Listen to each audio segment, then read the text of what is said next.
अस्सलाम वालेकुम, कैसे हैं आप सब? फ्रेंड्स, आज हम कुछ ऐसे प्लांट्स की बात करेंगे जिनकी कटिंग को ग्रो किया जाए तो वो इंतहाई आसानी से ग्रो हो जाती हैं और इन्हें आप जब चाहें आसानी से ग्रो भी कर सकते हैं। सिर्फ साल में 1-2 महीना ऐसा होता है, वो भी विंटर्स का, जब इनकी ग्रोथ पे थोड़ा सा असर पड़ता है और ये इनकी कटिंग जो है वो सर्वाइव नहीं होती। लेकिन बाकी तमाम साल ही इनकी कटिंग को हम जब चाहें ग्रो कर सकते हैं। तो ऐसे 10 प्लांट्स जिनकी कटिंग को हम आसानी से ग्रो कर सकते हैं, चाहे वो बिगनर्स हों, वो भी आसानी से इन्हें लगा सकते हैं। तो उनमें सबसे पहले जिस प्लांट को मैंने रखा है वो है पर्पल हार्ट वाइन। आमतौर पे हम लोग समझते हैं कि सिर्फ मनी प्लांट की ही कटिंग ऐसी होती है कि जिसे हम जैसे चाहें लगाएं तो सर्वाइव कर जाती है, लेकिन मेरे नज़दीक पर्पल हार्ट वाइन एक ऐसा प्लांट है कि जिसकी कटिंग को हम जैसे चाहें आसानी से ग्रो कर सकते हैं। इसकी एक छोटी सी कटिंग लेकर हम मिट्टी में लगा दें, छोटी से छोटी कटिंग भी, तो वो भी आसानी से ग्रो कर जाती है और ये बहुत तेज़ी से फैलता है। ये एक फ्लावरिंग प्लांट भी है। इस पे बहुत खूबसूरत पिंक शेड में फ्लावर्स आते हैं। चाहे तो आप इसे हैंगिंग बास्केट में भी ग्रो कर सकते हैं, चाहे तो आप इसे बेल की तरह भी लगा सकते हैं और इसका कलर बेहद खूबसूरत, जो कि खूबसूरती में अपनी मिसाल आप है। आप इसे सारा साल ही तकरीबन कटिंग से लगा सकते हैं और मेरे एक्सपीरियंस में ऐसा कभी नहीं हुआ कि पर्पल हार्ट वाइन की कटिंग लगाई गई हो और वो कामयाब ना हुई हो। तो कटिंग के थ्रू आसानी से ग्रो करने वाला सबसे पहला plant purple heart wine. Second plant हमारा स्वीट पोटैटो वाइन है और ये भी कटिंग के थ्रू हम इसको इंतहाई आसानी के साथ ग्रो कर सकते हैं। स्वीट पोटैटो वाइन में हमें डिफरेंट शेड्स भी देखने में मिलते हैं। ये हमें सिंपल ग्रीन कलर में भी मिल जाती है। इसके अलावा आप पर्पल शेड देख ही रहे हैं। शेप को लेकर भी इसके मुख्तलिफ डिज़ाइंस इसके लीव्स में हमें मिल जाते हैं। इस तरह से इसका ग्रो करने का स्टाइल है। आप इसे मिट्टी में, पानी में, जिस तरह चाहे ग्रो कर सकते हैं। ये ग्रीन कलर में स्वीट पोटैटो वाइन है और आप चाहें तो इसे भी हैंगिंग बास्केट पे भी लगा सकते हैं और चाहें तो इसे बेल की तरह भी ग्रो कर सकते हैं। थर्ड हमारा जो प्लांट है वो मैक्सिकन पेटूनिया का प्लांट है, जिसे कटिंग के थ्रू बहुत ही आसानी से ग्रो किया जा सकता है। ये एक फ्लावरिंग प्लांट है और डिफरेंट कलर के शेड्स में हमें इसके फ्लावर्स देखने में मिलते हैं और इसे हम कटिंग के अलावा सीड के ज़रिए भी ग्रो कर सकते हैं। और ये एक सदाबहार पौधा है। एक दफ़ा आप अपने गार्डन में इसे लगा लेंगे तो ये सालों साल आपके गार्डन में इसी तरह बना रहेगा। नेक्स्ट हमारा ये फाइकस का प्लांट है। फाइकस की कोई भी वैरायटी हो, कटिंग के ज़रिए बहुत ही आसानी से ग्रो कर सकते हैं और मैंने आज तक फाइकस की जितनी भी कटिंग्स लगाई हैं वो सभी सक्सेसफुली ग्रो की हैं। इवन बहुत से प्लांट्स में इनको मैंने मिक्स एंड मैच करके भी ग्रो किया हुआ है और ये बहुत तेज़ी से सर्वाइव करती हैं। इसी तरह से फाइकस की ये वैरायटी, जिसे पांडा फाइकस कहते हैं, इसे भी मैंने कटिंग के थ्रू ही ग्रो किया है। नेक्स्ट है हमारा ये छिपकली वाइन का प्लांट, जिसे क्रीपिंग फिग भी कहते हैं। बहुत ही तेज़ी से ग्रो करने वाला प्लांट है। आप चाहें तो इन्हें गमलों में लगाएं, हैंगिंग बास्केट में लगाएं और अगर ज़मीन में लगाएं तो क्या ही बात है। इसकी भी आप एक 3 से 4 इंच की कटिंग लगा लें, इनफ है। बहुत जल्दी ग्रो करती है।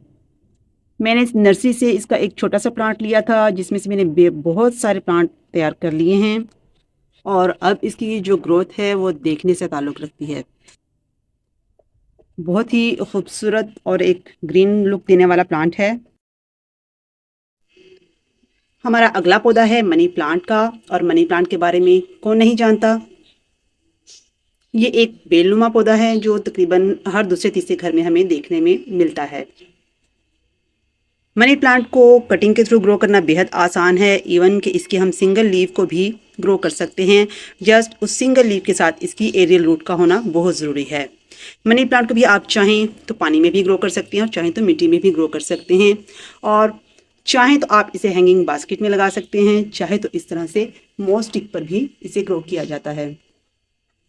ये एक बहुत ही खूबसूरत लीफी प्लांट है और इस बात का अंदाज़ा आप इस प्लांट की शोहरत से लगा सकते हैं कि मनी प्लांट किस कदर मशहूर पौधा है। हमारी लिस्ट में अगला प्लांट है बेबी सनरोज का, और बेबी सनरोज का प्लांट भी कटिंग के ज़रिए बहुत आसानी से ग्रो किया जा सकता है। ये एक सेकुलेंट प्लांट है। और इसकी ग्रोइंग टिप में सबसे अहम बात यही है कि इसमें पानी हमें बहुत कम देना है, क्योंकि इसके लीव्स में, इसकी स्टेम में ऑलरेडी पानी मौजूद होता है। अगर हम इसको ओवर वाटरिंग करेंगे तो इसके गलने के ख़तरे बढ़ जाते हैं। तो जब भी आप इसकी कटिंग लगाएं तो पानी बहुत कम दें। अगला पौधा जिसे हम कटिंग के ज़रिए आसानी से ग्रो कर सकते हैं वो है सिंगोनियम यानी कि एरोहेड। बहुत ही खूबसूरत और वेरीगेटेड लीव्स वाला प्लांट, जिसमें हमें डिफरेंट शेड्स भी देखने को मिलते हैं। इसे भी कटिंग के ज़रिए आप कभी भी आसानी से ग्रो कर सकते हैं। और आहिस्ता आहिस्ता कटिंग लगा लगा कर आप इसे मज़ीद मल्टीप्लाई करते चले जाते हैं और एक प्लांट से बहुत से प्लांट हमारे तैयार हो जाते हैं। नेक्स्ट हमारा प्लांट वांजिन ज्यू का है। ये भी बहुत आसानी से ग्रो करने वाला प्लांट है। सॉफ्ट स्टेम कटिंग बहुत आसानी से इसकी ग्रो हो जाती है और इसकी वेरिगेशन, इसके कलर शेड, टेक्सचर बहुत ही कमाल का है। ये भी एक सदाबहार पौधा है और कटिंग के ज़रिए बहुत आसानी से उगाया जा सकता है। एक बार आप इसे अपने गार्डन में लगा लें तो ये सालों साल आपके गार्डन में चलता ही रहता है। करना सिर्फ आपको ये है कि जब भी इसकी स्टेम्स थोड़ा लेंथी होने लगे तो आप इसकी कटिंग निकालें और लगाते चले जाएं। अगर आप चाहते हैं कि ये गार्डन में आपके साथ सालों साल चलता रहे तो आप लगातार इसको कटिंग के साथ ग्रो करते ही रहें। और इसकी कटिंग जो है वो ग्रो भी बहुत जल्दी हो जाती हैं। इनमें भी रूट्स बहुत जल्दी डेवलप होती हैं।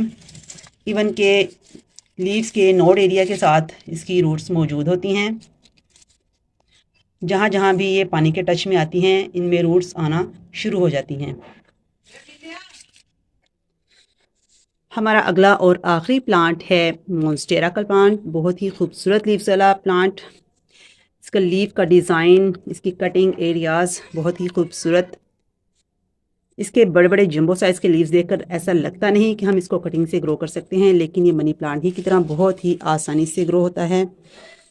इसको हम पानी में भी ग्रो कर सकते हैं और सॉइल में भी। सच तो ये है कि मोन्स्टेरा का प्लांट मैंने कभी भी नर्सरी से परचेज़ नहीं किया। जस्ट मैंने इसकी कटिंग ली थी और उस कटिंग को ग्रो करने के बाद जैसे जैसे ये बड़ा होता गया मैंने इसमें से मज़ीद कटिंग्स निकाली और बहुत से प्लांट्स मैंने इसे रेडी कर लिए। आप चाहें तो इसको पानी में ग्रो कर सकते हैं। मोन्स्टेरा के प्लांट को आप चाहें तो पानी में ग्रो करके इंडोर भी रख सकते हैं और घर के इंडोर एरियाज़ की खूबसूरती में इजाफा कर सकते हैं। तो फ्रेंड्स, ये थे 10 ऐसे सदाबहार हाउस प्लांट, जिनमें से कुछ इंडोर थे और कुछ सेमी शेड के प्लांट्स थे, जिन्हें हम आसानी से कटिंग लगाकर ग्रो कर सकते हैं और चाहें तो इन्हें मल्टीप्लाई करके बहुत से प्लांट्स तैयार कर सकते हैं। तो फ्रेंड्स, आज की वीडियो में इतना ही। मिलते हैं नेक्स्ट वीडियो में। तब तक के लिए अल्लाह हाफिज़।